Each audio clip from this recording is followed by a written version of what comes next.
Buenas tardes. Gracias por estar todos aquí.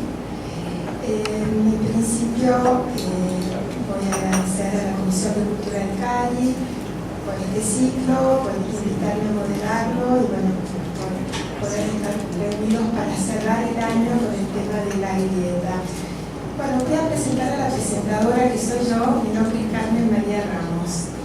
Y creo que nuestros invitados no necesitan demasiada presentación, pero me gustaría hacer previamente una introducción, ¿no? Durante este año se trató en este Comité de Cultura del Cali el tema de la grieta.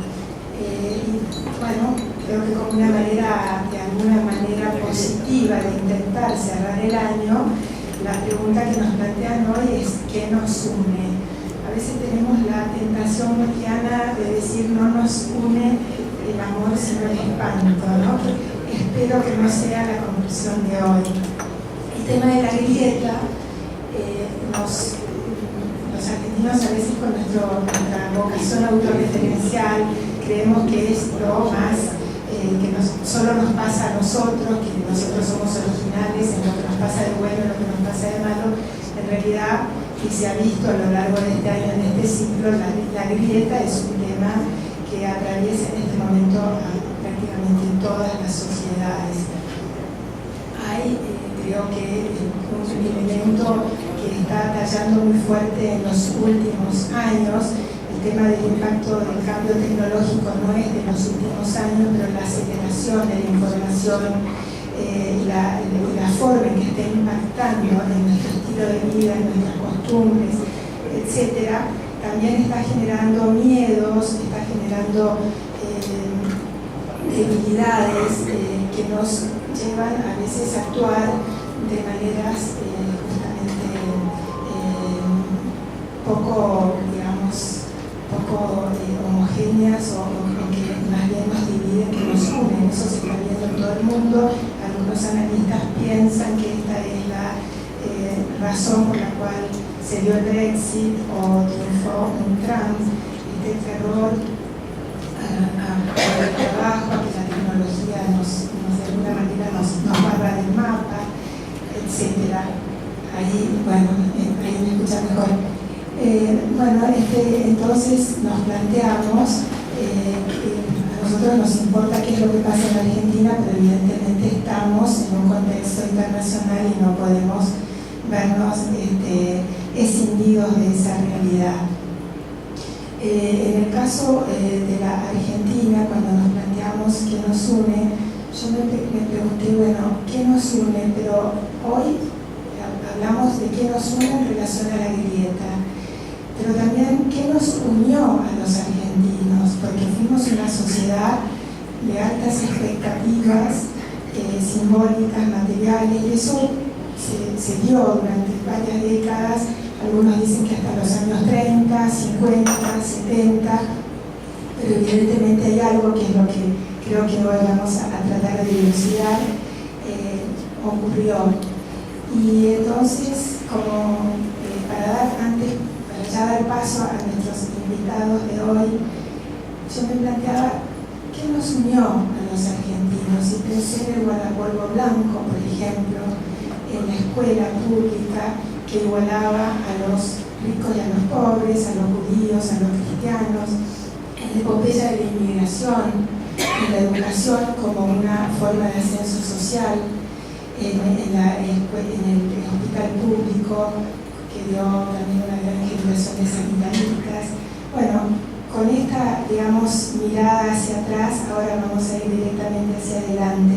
Voy a hacer como decía, no necesitan presentación, pero me parece importante muy brevemente recordar que Graciela Fernández Mejide es activista de derechos humanos, trabajó a favor de familiares de desaparecidos desde la Asamblea Permanente de los Derechos Humanos. Formó parte de la Comisión Nacional sobre la Desaparición de Personas con ANER. Presidió el bloque de FEPASO, Cámara de Diputados, y la Convención Constituyente de la Ciudad de Buenos Aires en el año 1996. Fue senadora nacional por la Ciudad de Buenos Aires, ministro de Desarrollo de de Desarrollo Social de la Nación y está en el Club Político Argentino. Sergio Bernstein, doctor y máster en Ciencia Política de la Universidad de North Carolina, Chapel Hill, y licenciado en Historia por la Universidad de Buenos Aires. Fue director de la Maestría en Políticas Públicas y profesor de la Universidad Torquato Di Tella. Se desempeña como analista con una perspectiva regional y comparada. Publica columnas de opinión en los diarios Perfil, La Gaceta y La Nación. Fue profesor invitado en las universidades de Duke, Georgetown, Stanford, Princeton, etc. Gustavo Marangoni es licenciado en Ciencia Política, Universidad de El Salvador, magíster en Relaciones Internacionales y Flaxo, doctorando en Ciencia Política por la Universidad Católica de Argentina.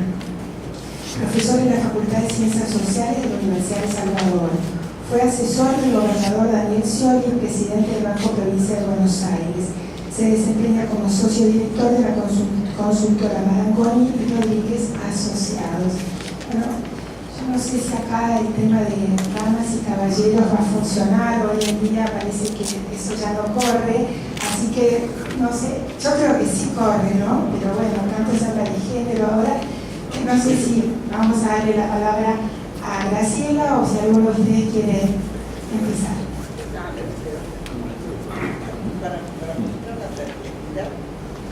Bueno, buenas tardes, muchas gracias por la invitación. Realmente es muy agradable para mí volver a estar aquí. Siempre que he tenido la oportunidad de compartir con ustedes sobre encuentros más pequeños, han sido momentos muy gratos. Hablábamos antes de empezar, cuando me invitaron, Guillermo tuvo la gentileza, entonces es el CARI, bien, quien me invitaba también estaba muy bien, porque una situación de respeto y de consideración, y después saber que compartía con Graciela, con Sergio, fenómeno. Y cuando me dijeron el tema es que nos une, digo, bueno, hasta el tema es muy interesante, muy lindo. Dije, buenísimo, no hay que llevar PowerPoint, no hay que hacer cuadros, formidable. Bueno, la cuestión es que hace unas cuantas semanas empecé a agarrar papelito y me di cuenta que el tema no es sencillo. Que es una pregunta que abre un montón de otras preguntas. Es más, empecé a hacer una suerte de encuesta informal con mis amigos. Che, vos sabés que tengo que ir al CARI, hay que hablar un tema, de qué nos une. ¿Qué nos une? Surgían las cosas, la selección, el fútbol, sí, pero no tanto, y nos une tal cosa y tal otra, que hablaré.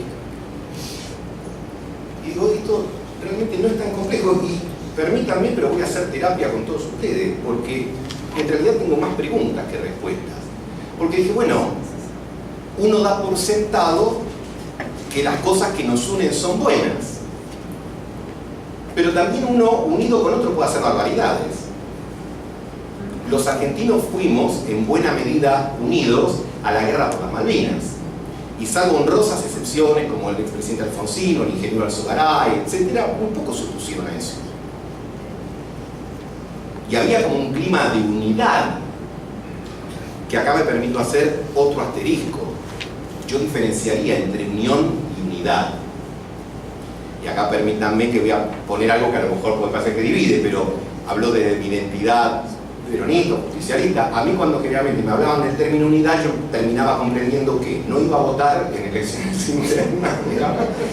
Primero, punto principal, decía, no, la unidad, bueno, no se puede. Y que generalmente te tenías que callar un montón de cosas porque la unidad así lo requería. Con lo cual el término unidad no siempre me remite a algo simpático o algo agradable. Entonces digo, bueno, a lo mejor el concepto unión me parece un término más positivo que el término unidad. Porque la unión se puede dar en la diversidad. Y a lo mejor la unidad lleva implícito una cuestión mucho más de plantear homogeneidades, y eso a mí particularmente me hace sentir relativamente incómodo. Entonces yo diría ese tema como primera nota mental. Vos decime cuánto. Después, hace poco tuvimos la oportunidad en el político argentino, también en otra invitación, aunque soy socio, plantear temas. Entonces yo decía, bueno, hay algo que nos une. En general, los argentinos de distintas especies tenemos cierta percepción común de que la Argentina está en un país en decadencia. Ahora, tenemos partidas de nacimiento distintas para esa decadencia. Para unos es el 6 de septiembre de 1930, para otros 43, para otros el 55, con lo cual estamos como bastante familiarizados con que no nos está yendo bien, pero no nos ponemos muy de acuerdo, como diría aquella famosa pregunta de Zabalita en Conversación en la Catedral, en qué momento se jodió la Argentina. Sabemos que en algún momento se jorobó, pero la verdad diferimos en cuál. Ahora, a lo mejor esto sí que nos lleva a un concepto que nos une, que es decir, todos estamos de acuerdo que está en decadencia y que está en decadencia por culpa del otro. Generalmente la decadencia es de los demás, ¿no? Entonces, ahí hay una cuestión que me parece que sería interesante como también poder reflexionar. Y después decir, bueno, pero la falta de unión en qué temas serían un impedimento para que, por ejemplo, la Argentina no haya podido crecer o desarrollarse como más o menos podríamos mencionar. Porque hay otros países que tienen algo parecido a estas divisiones y sin embargo eso no les impide poder desarrollarse. Además, ¿qué habría que ambicionar? Que esta unión sea una unión donde todos tenemos que caminar para el mismo lado, que es una apelación. Yo no quiero hacer una historia o una sociología rápida, pero creo que eso nos queda mucho de la jerga militar, ¿no? Tenemos que estar unidos y la unidad, y tenemos que marchar juntos en determinados lugares, pero no estoy diciendo, quiero que me interpreten bien, que los militares pensaban así. Estoy diciendo que la sociedad, nosotros como sociedad pensamos así. Entonces, es muy común que subís un taxi, etcétera, ¿sabes por qué estamos así? Porque no estamos unidos. No sé, o sea, tengo la duda y realmente la quiero compartir con ustedes, porque yo no sé si es o falta de unidad o a lo mejor otro tipo de cosas, porque a lo mejor en lo que debiéramos estar unidos es al menos en las reglas de juego y no necesariamente en los fines.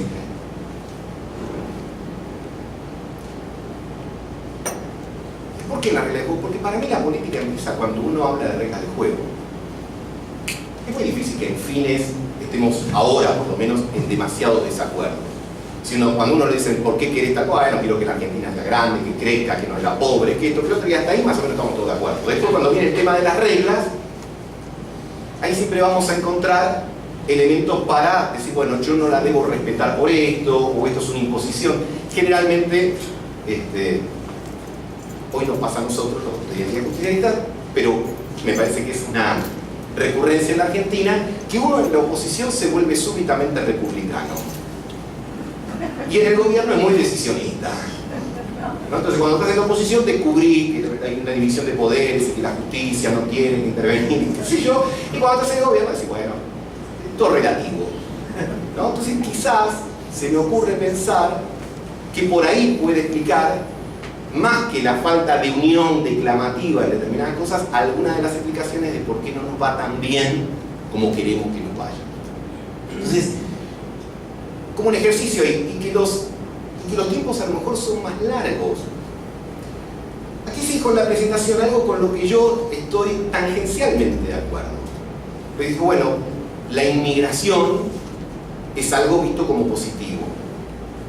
Sí, ahora y sobre la inmigración de fines del siglo XIX, pero yo soy Marangoni, italiano, o sea, no yo italiano, ¿no? Mis ancestros son italianos, y cuando uno lee Martín Fierro o lee hasta el propio Borges, había un anti-italianismo enorme hacia fines del siglo XIX y principios del siglo XX, y también contra otras comunidades, ¿no? Por supuesto, ¿no? Digo, allá está algún cuento de Borges que habla, ya no habla Funes, refiriéndose al memorioso, diciendo, no habla con esos silbidos italianos, ¿no? O el Martín Fierro, que hablaba despectivamente del gringo de Incalaperra y todo ese tipo de cosas despectivamente. Es decir, a veces la unión, vamos a plantearlo así, llega tarde, o llega más tarde, no tarde, pero llega más tarde.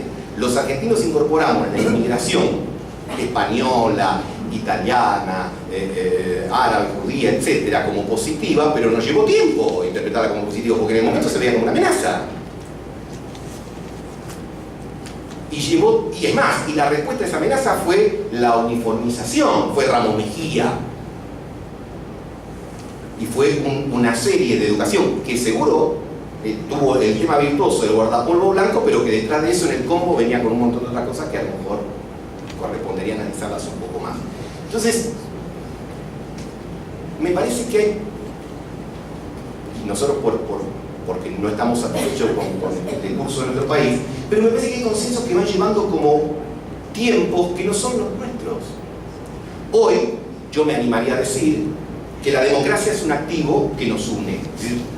Está por ahí el indicador del latinobarómetro y todo, estamos de la mitad de la tabla para arriba en cuanto a la ponderación positiva de la democracia, pero la verdad que yo no veo que nadie esté reclamando, no sé, gobiernos militares o más allá de que siempre puede haber algún energúmeno, digamos, pero nadie está reclamando ni que nadie se vaya más temprano ni nada por el estilo. Y eso me parece que hoy nos parece normal y no era tan normal 20 o 30 años atrás, y no llevo tiempo en incorporando esas cosas. Y también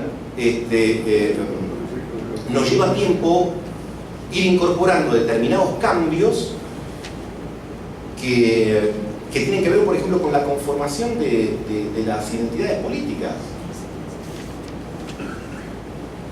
Yo pienso que, y a lo mejor me meto acá en algo más normativo, más deontológico, a lo mejor no estaría mal que la Argentina se organice, como ya está organizada ahora desde el gobierno, en una coalición que Cambiemos, que tiene radicales, del PRO, independientes, etc. Y que a lo mejor del otro lado haya otra coalición que funcione como coalición y que también tenga diversidades, porque yo creo que en ese sentido lo mejor que nos puede pasar es tener una política transgénica, digamos, donde haya genes de uno que estén volcados en nosotros. A los planetas no nos viene mal que nos pongan algunos genes republicanos y de límites, todas esas cosas, porque generalmente tenemos dificultad históricamente con esas cosas. Así que está bueno abrirse a eso, y que a lo mejor vamos a tener dos coaliciones que, independientemente de si decimos que son de centro derecha, de centro izquierda, progresista, pero van a tener elementos e identidades anteriores, y que uno puede establecer a lo mejor un mejor funcionamiento. Claro, ahora que tenemos una coalición de un lado, nos falta del otro, pero a lo mejor eso también demanda tiempo. Para tomar un argumento y remixarlo de alguna manera de un sociólogo importante, Juan Carlos Torres, en su famoso Los huérfanos de la política de partidos, un artículo que escribió para analizar el 2001, él dice: en el 2001 no implosionó todo el sistema político. Implosionó, digamos, la parte del régimen político no peronista, antiperonista, etc. Peronismo la soportó bastante bien, y de hecho fue lo que le permitió, digamos, gobernar luego 13 años con las sucesivas presidencias de Duhalde, Néstor Kirchner y Cristina. Y él se pregunta: ¿puede ser que el 2015 sea una suerte de implosión de la identidad peronista? Y que lleve su tiempo reconfigurar esa nueva identidad, que si es nueva, por lo tanto, tendrá algunas características de lo anterior, pero tendrá que tener unas características distintivas. La verdad que no tengo la más remota idea si esto va a ser así o no. Ahora, si voy a hablar de lo que me gustaría, digo, a mí me gustaría. Porque a lo mejor va a dar lugar a una mejor versión, no solo de una coalición con características que hagan énfasis en otros elementos del mensaje y discurso de la que hace el oficialismo, sino porque a lo mejor con el tiempo eso puede llegar a convivir, y en última instancia reflejaría una cultura binaria que ha tenido la Argentina, pero en términos más positivos de la que conocimos en el pasado. Cuando el presidente Macri termine su mandato en diciembre del año que viene, eventualmente veremos el resultado de la elección, si reelige o no, pero por lo menos el 10 de diciembre del año que viene termina, vamos a tener 4 presidencias consecutivas completas que terminen desde 1886. Bueno, y podríamos decir también, y la primera no peronista que termina de que aparece el peronismo. Y me parece que son novedosos. Que es novedoso, y digamos, que es novedoso y virtuoso, en el sentido que hay cosas que son novedosas y a lo mejor no son virtuosas. Entonces digo, bueno, a lo mejor por ahí pueden venir muchas otras cosas. Ahora, claro, como tenemos tantas asignaturas pendientes, a lo mejor nos queda con gusto a poco. Y a nadie le gusta repetir esa cantinela y decir, bueno, no lo voy a ver yo, pero lo van a ver mis hijos, mis nietos, porque también uno tiene que las cosas no tarden tanto. Pero para ir cerrando, por lo menos en esta primera instancia, no ser tan largo, diría que el desafío justamente es pensar en diagonales, porque yo no voy a renunciar a valores en los que creo, pero puedo establecer coincidencias en otros puntos con gente de otras identidades. Yo no soy liberal desde el punto de vista económico, sí desde el punto de vista político. Alguna vez en otro contexto hice esa declaración y me dijeron de todo, pero políticamente sí, creo que económicamente me parece que hay muchos puntos que plantea el liberalismo que hoy serían muy difíciles de dejar de lado. Alguien puede negar que la presión tributaria en la Argentina es muy grande y que la calidad y la retribución de los servicios que se dan por esos impuestos no son los mejores. Y yo también me tengo que hacer cargo que pertenezco a una historia de una fuerza política que tuvo mucho que ver con esa distorsión. Y que probablemente para las demandas, digamos, de la tercera década del siglo XXI en adelante, haya que hacer un replanteamiento muy serio de eso, por lo menos en el espacio, en el lugar en el que yo pertenezco. ¿Por qué? Bueno, porque en algo estamos, por ejemplo, infelizmente unidos. La segunda década de este siglo XXI es una década perdida desde el punto de vista económico y desde el punto de vista del crecimiento. Son 10 años de administraciones compartidas que terminan con crecimiento cero, y si lo medimos per cápita, menos no sé cuánto. Así que estaría muy bien repensar muchos conceptos sin determinados clichés. A mí también me gustaría pensar que la actual legislación laboral, que es muy buena para los que están adentro y muy mala para los que están afuera, quizá merezca algún tipo de reconsideración. Y me gustaría también que quienes piensan esto desde otros lugares lo piensen pensando que hay que tener una búsqueda, digamos, de mejores relaciones formales que no se traduzcan en pensar que modernidad son los chicos de Rappi o de Globo repartiendo en bicicletas. Eso no sé si es el futuro laboral virtuoso que uno quiere. A lo mejor a mí eso no es que esté en contra de ese tipo de actividad. Lo que digo es que no necesariamente me parece que esa forma de relacionamiento laboral sea una muestra de modernidad. Como tampoco me parece que mantener islas o ciudadelas de protección en medio de un desierto de protección pueda definirse como justicia social en el siglo XXI. Y me parece que eso hay que tener por lo menos el ánimo de querer analizarlo. Con último comentario. Indudablemente que el tema de los polos y de las grietas, o como querramos llamarlo, es una realidad muy presente, no solo en la Argentina, yo diría en la región y en buena parte de Occidente. El problema, si quisiéramos plantearlo en términos más convencionales, digamos, el problema de los centros es que se debilitan hoy. Acá y en todos lados. Y que los polos se fortalecen y que eso muchas veces, en algunos lugares, puede convivir con metas de crecimiento y en el nuestro a lo mejor no tanto. Y en el caso de la tecnología, para la otra referencia que se hizo en la introducción, y yo digo, la tecnología tiene un montón de cosas extraordinarias, pero como en el cómo también vienen con otras, porque las tecnologías a veces alientan las costumbres binarias. Como la tecnología, por ejemplo, está hecha o me gusta o no me gusta, ¿no? Las redes muchas veces alimentan los enfrentamientos importantes y las capacidades o las incapacidades de dialogar. Vamos a hacer paro acá y te dejo más. Gracias.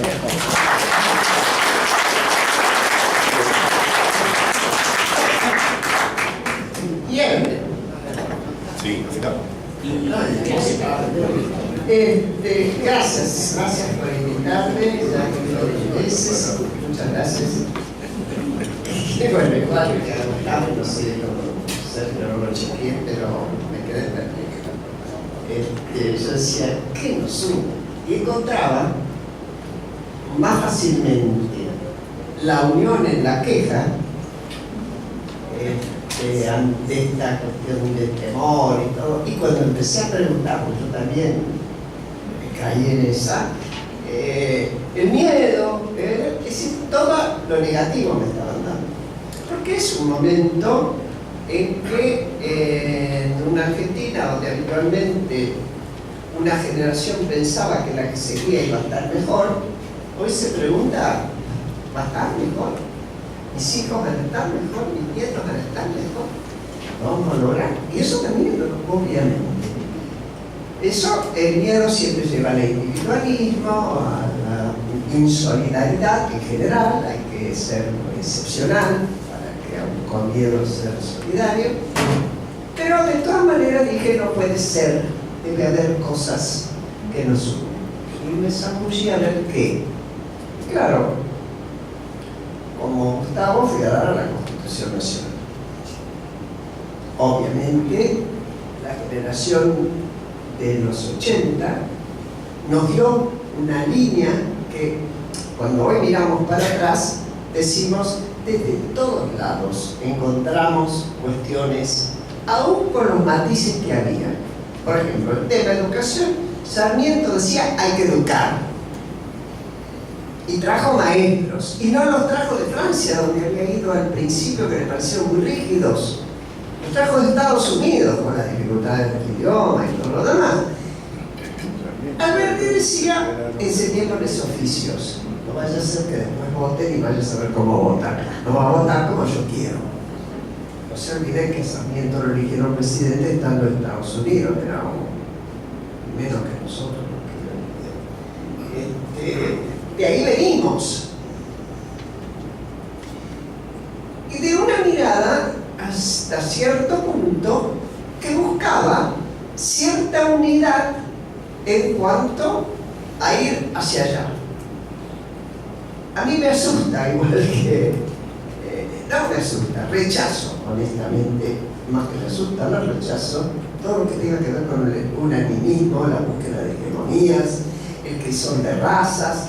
No me interesa el crisol de razas. No me interesa el pensamiento unánime.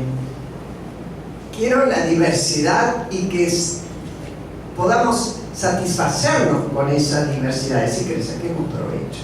Yo creo que nuestra Constitución, siendo que fue tomada de un país de principios políticos liberales, joven, igual que nosotros, y sin títulos de nobleza, de una Constitución adecuada a las necesidades de un país que se iba a desenvolver, con todas las dificultades que tenía para desenvolverse. Podemos arribar ahí. Sin embargo, en el camino, esto no impidió que no se abrieran ramas y grietas. Yo me acuerdo cuando era joven, estudiaba el terciario, el brote brutal de revisionismo histórico que asesinaba a Sarmiento, lo tiraba por la ventana. Y los que defendíamos Sarmiento, yo entonces creía que Sarmiento lo mejor que había hecho era la educación y cuando hizo tantas cosas más, ¿no es cierto? Y hoy por hoy, y ahí, pero esto lo voy a dejar para las cosas buenas, esa bifurcación fue apareciendo en distintos momentos de nuestro país. Y ahí llegó un punto en que se llevó por delante la Constitución. Del 30 para adelante, uno podía decir que repetidamente se llevó por delante la Constitución, pero también repetidamente hubo reacciones de la sociedad que reponían gobiernos elegidos. Duraban poco, volvían a tumbarse, volvía a aparecer la sociedad cada tanto tiempo a recuperar ese ejercicio de la constitucionalidad, hasta que, bueno, nos llegó un punto oímos en algún momento pretender y fundamentar intelectualmente que Onganía tenía que ser franco. ¿Ustedes se olvidan de eso? Y después la decepción de quien sostenía eso. Yo creí que íbamos a tener un franco y tuvimos un mamarracho, que creo Mariano Montoro. Es decir, esa tensión de si aceptábamos las reglas que nos tomaban a todos o no, existía y se repetía, y nunca se quebraron de tal manera como después del último golpe, sobre todo en lo que significó un Estado que a toda costa sí buscó el discurso unanimista, el pensamiento único, etc. Tal vez, yo la verdad que también tengo muchas más preguntas que afirmaciones, por suerte, la certeza no sirve para mucho. Tal vez tendríamos que pasar por semejante dolor para entender que a la Constitución no se la toca. Hoy estoy de acuerdo con Gustavo. Hay de repente quienes van con un helicópterito de cartón o de lo que fuera, pero seriamente, quienes tienen capacidad de acción y decisión en el país, a nadie se le ocurre hoy, en serio, atropellar las instituciones y llevarse por delante la Constitución. Hoy apareció un artículo de Lori Sanata en La Nación, donde describe una situación similar en Europa con respecto a si va a seguir Europa o no, como Europa.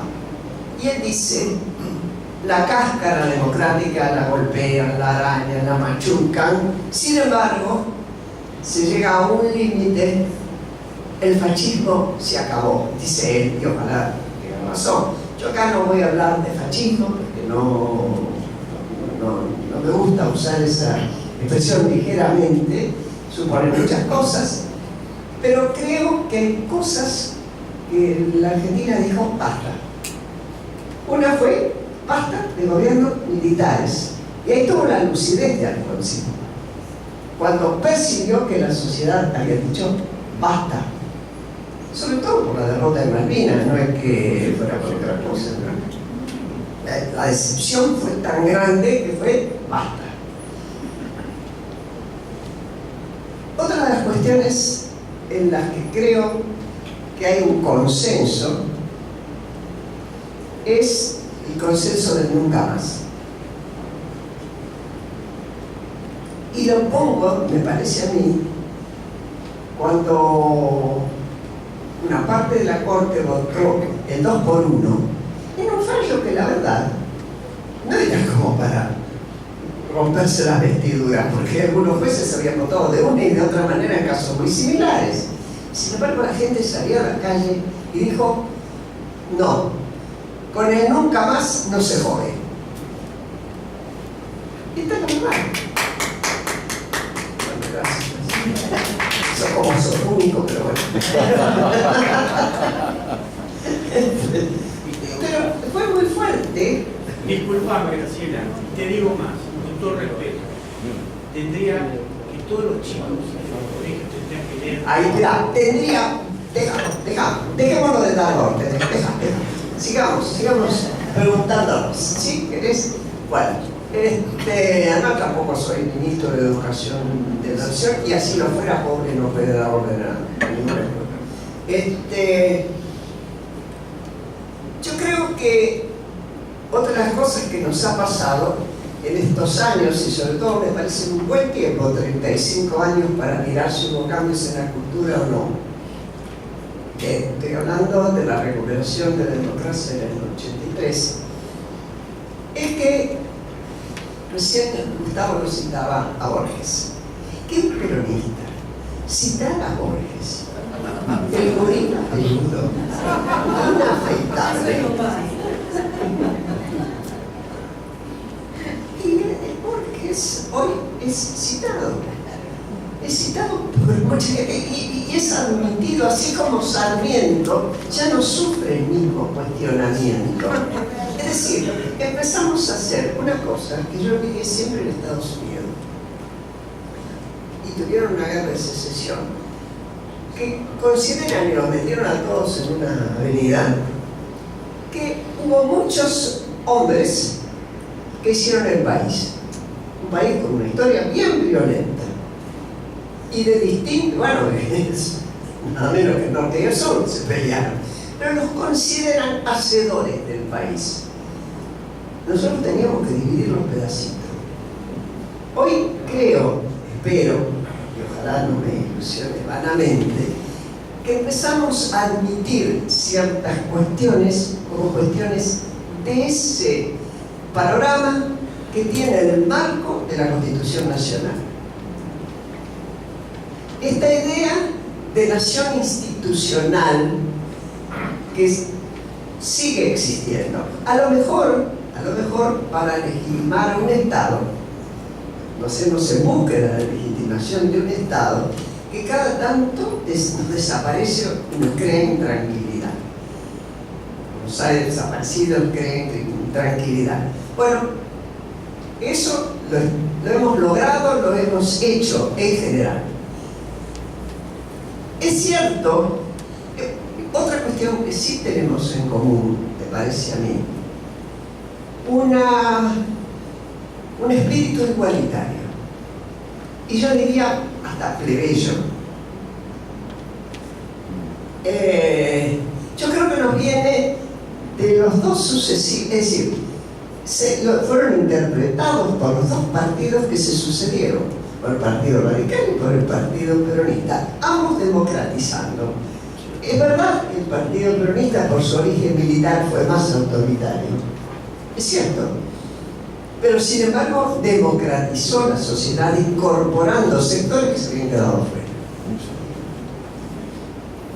El tema de una sociedad bastante plebeya, el famoso dicho de O'Donnell, Guillermo O'Donnell, cuando le dice el cuento ese, no deben conocer todos, si no cuento, que en Brasil, si alguien estaciona mal y se acercaba a un servidor de seguridad a decirle, a observarle, el otro le decía: ¿usted sabe con quién está hablando?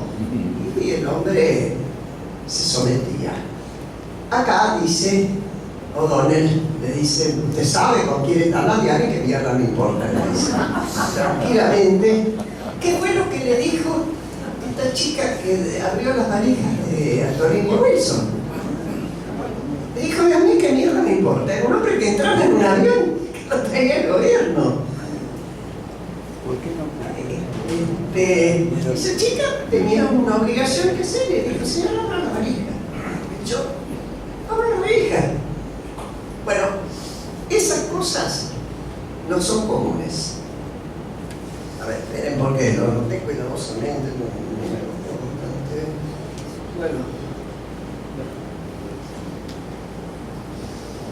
Bueno, a ver, esto supone respirar el mismo aire en muchas cuestiones, en la cuestión cultural, en la cuestión histórica, en la cuestión institucional, en las costumbres y en nuestro modo de vernos referenciados por los demás.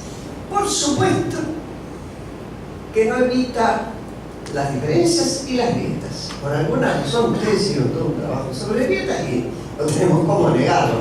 Y la enorme diferencia entre quienes tienen una visión de la política liberal en el sentido político, es decir, con apego a la ley, con apego a las instituciones, viendo al poder sometido a la ley para evitar los excesos, y quienes creen que el poder está en la voluntad popular y en el gobierno que lo representa, y que se expresa en esa voluntad haciendo que incluso el poder esté por encima de las leyes eventualmente, si fuera necesario, para el bien del pueblo.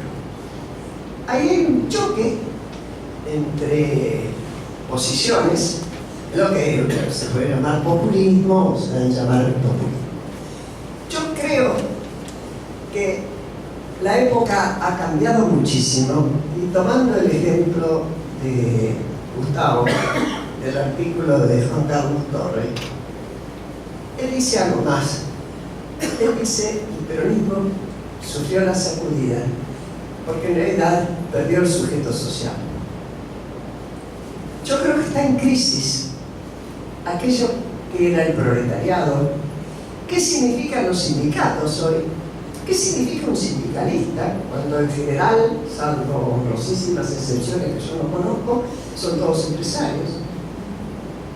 Es decir, ¿qué tipo de negociación se hace entre quiénes cuando se hacen acuerdos. Y por último, porque ya me hicieron siempre, me estoy loca, el tema de la gran grieta, a mi criterio, que es nuestro gran desafío, que es 2/3 de la sociedad que viven ahora más preocupados, pero han vivido hasta hace bien poco,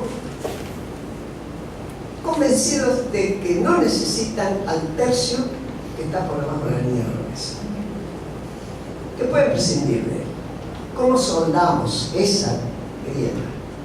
¿Cómo se logra esa integración al desarrollo y a la redistribución de la riqueza? Es decir, ¿cómo hacemos para tener una sociedad más equitativa, con mejor calidad de ciudadanía, que de última el tema de los derechos humanos es la calidad de ciudadanía que uno puede obtener con las instituciones que defiendan los derechos o que los estimulen? Creo que es, para mí, un gran desafío, del cual yo ni siquiera me puedo separar todavía, entonces soy re vieja. Bueno, gracias.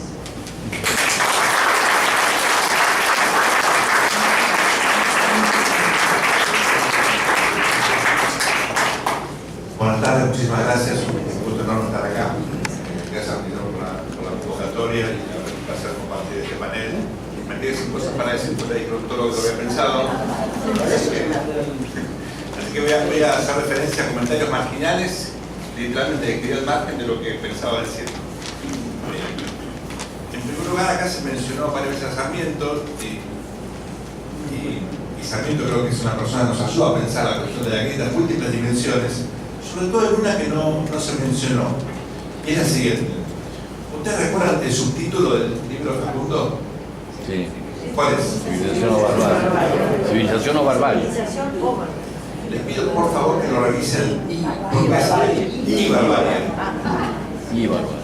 O sea, Argentina leyó mal, porque no un libro cualquiera, uno de los libros fundantes de nuestra identidad nacional, de una forma tal que invierte el sentido lógico que le quiso dar el autor, porque la I implica sumar y la O implica disyunción, rechazo, oposición. O sea, nuestra grieta, en algún sentido, comienza por nuestra necesidad de diferenciarnos de nosotros mismos como nación o del otro, digamos, como grupo, como actor. Y leímos mal el título del libro. Digo, muy interesante. Lo leen ustedes, no que lo leen, o sea, gente culta, formada, de la élite intelectual de la Argentina, también leyó mal ese título. ¿Qué es decir civilización o barbarie?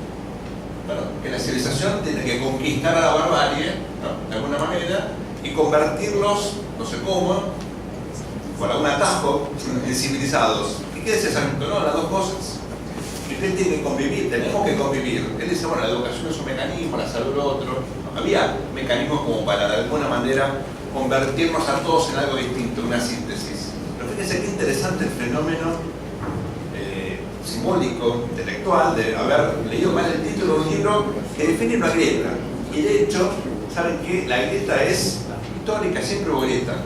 Hubo grieta entre unitarios y federales, bueno, hubo grieta entre Buenos Aires y el interior, hubo grieta entre, por supuesto, conservadores y radicales, entre civiles y militares, entre personalistas y antipersonalistas, entre radicales y imperialistas. Y puedo seguir hablando de grietas hasta hoy. Lo raro en Argentina es que no haya grietas, no que sí haya grietas. Entonces, cuidado, porque acá hay una continuidad histórica de grietas que no son cajas chinas que se van como superponiendo, pero es una manera nuestra de vernos a nosotros mismos. ¿Qué nos une? La grieta nos une. Es lo que somos personas que nos definimos peleándonos con nosotros. ¿Es así? Charlamos porque somos los dos de arriba, ¿no? Nos estamos contentos. Y fíjense, ¿qué era River y Boca antes? Lo mismo. O sea, la rivalidad más grande que tiene el fútbol argentino era una unidad que se partió. interesante como fenómeno. Y nos vemos totalmente diferentes. Y la matriz es exactamente la misma. Los peronistas creen hoy que los radicales son más institucionalistas que ellos, porque a veces no revisan bien la historia. ¿Quiénes fueron los primeros que empezaron por golpe de Estado? Militares en la Argentina. Los radicales. Eso me cuesta enemistades con mis amigos radicales, pero yo tengo que recordar. El golpe de 1905, por ejemplo. ¿Quién empezó con las intervenciones federales a las provincias? Los propios conservadores. ¿Y quién siguió con ese mecanismo? Los radicales. Incluyendo la provincia de Buenos Aires, no que intervenía en provincia, no, la provincia, en el núcleo conservador, fue intervenida por Irigoyen por decreto. Quiere decir que la idea de los atajos, de violar las reglas, de sentirse republicano en la oposición y decisionista en el gobierno, también nos une. No me gusta, pero es parte del sentido común. Entonces, yo digo, esta es una manera nuestra de desorganizarnos, organizarnos como sistema político, simbólico, social. Y ahora quiero enfatizar otro elemento que yo pensé que no iba a tener tiempo de desarrollarlo, pero tengo tiempo, es el siguiente. Las grietas son muy positivas. ¿Por qué? Porque las grietas le permiten muchas veces identificar conflictos latentes que no están siendo básicamente canalizados por la sociedad. Por ejemplo, cuando surgió el primer reclamo, sobre todo en Alemania, por la cuestión del medio ambiente, ¿cómo eran vistos los medioambientalistas a fin de la década del 60 en Alemania? Como terroristas. Los primeros que identificaron el problema ambiental en el mundo a fin de la década del 60 eran vistos como terroristas. Porque el statu quo pensaba que esto era un tema absolutamente marginal, que afectaba la rentabilidad de las empresas y que esto era una exageración, que nunca va a tener el impacto que tuvo. ¿Y qué hubiera pasado si alguien decía, sí, Vito, por ahí tiene razón, ¿por qué no medimos?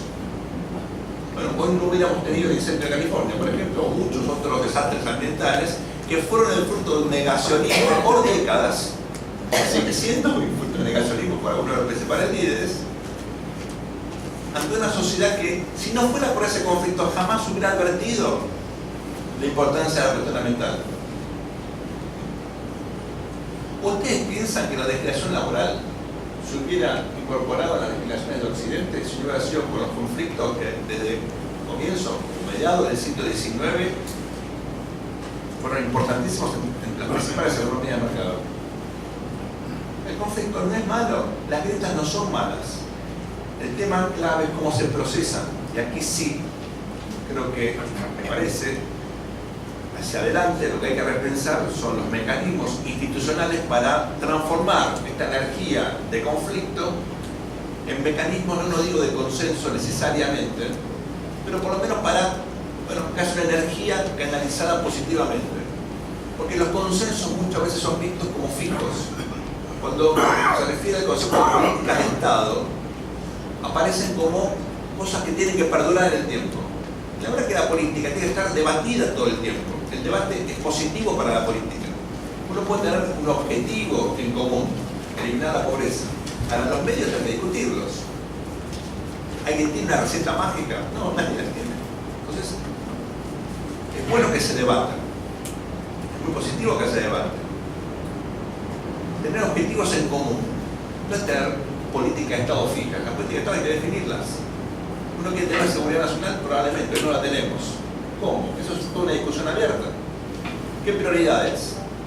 ¿Cuál es la hipótesis del conflicto? Entonces, cuidado, porque aquí surge un problema muy serio. ¿Cómo hace uno para ordenar las prioridades en una sociedad democrática? ¿Cómo hace? Bueno, hay distintos mecanismos. Una es la deliberación pública. Esto sirve para, entre otras cosas, alimentar la agenda. Pero hay algo muy importante para que las sociedades entiendan las prioridades de política pública, que son las elecciones. Porque en las elecciones hay una oferta política que va estableciendo parámetros prioridades. Estos son los temas se definen a veces por sondeos, a veces por visiones estratégicas, en general con una combinación de ambas cosas. Pero claro, se supone que en una elección los distintos candidatos tratan de seducir a la sociedad, tratando de responder a sus demandas y al mismo tiempo dar una visión de país que tiene que ser plural, tiene que ir representando a diferentes segmentos y aparte la democracia requiere que haya oposición, que haya distintas visiones, donde hay algunos temas en común y otros que no son en común, ¿verdad? Entonces, si las elecciones sirven para algo, o depende, la teoría de las elecciones que dice, elegís dirigentes con legitimidad de origen, que es fundamental, para que después gobiernen. Dirimir la empuja por el poder, que es la manera, hasta ahora, menos imperfecta que encontramos de evitar que la gente se mate por llegar al poder. ¿Sí? Segunda función, establecer las prioridades de política pública. Entonces, ahí la pregunta que yo me hago, ¿sirve para nuestro sistema esta clase de elecciones que tenemos para resolver esta cuestión? No. ¿Qué se debate en las elecciones? Poco. O no se debate. Y mi último punto es el siguiente. En parte todo esto es así, es cierto, con las técnicas de marketing electoral, por la dinámica típica de los medios de comunicación, que son en general parte del problema. Todo eso es muy, muy cierto. Pero hay un elemento que me parece vital, y es con partidos políticos débiles, sean coaliciones, no sé, con formaciones políticas débiles, es imposible que haya un sistema político que identifique estas demandas para que los conflictos, las grietas, se transformen en energía que nutra la política pública. Sin partidos no hay democracia, y la Argentina no tiene partidos políticos.